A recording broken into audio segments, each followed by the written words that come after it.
Attention mga SSS pensioners, ngayong December 1, 2025, araw ng Lunes, dalawang importanteng bagay mangyayari.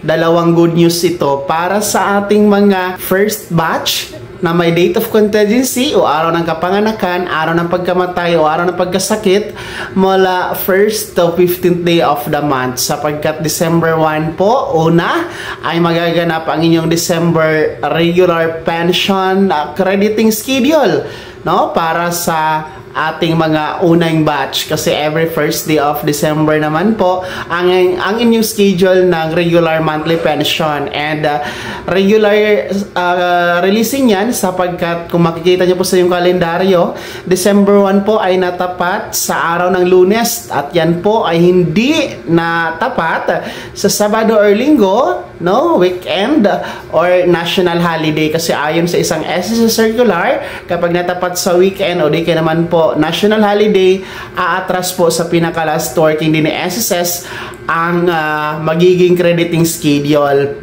Kaya aasahan talaga na magiging regular ang schedule ngayong December 1 sapagkat hindi po holiday yan at hindi weekend, no? Kaya antabayanan niyo po sa yung ATM card ang December pension mga unang batch. Pangalawang importanteng bagay na mangyayari, good news din po ito, kasi kasabay sa inyong December pension releasing schedule ang inyong 13th month 2025, kung saan nga po ayon sa circular number 2022-030, December 1 po ang schedule ng ating mga unang batch na may date of contingency mula 1st to 15th day of the month. Kaya doble po ang inyong makukuha mga unang batch ngayong Lunes ng December 1, no?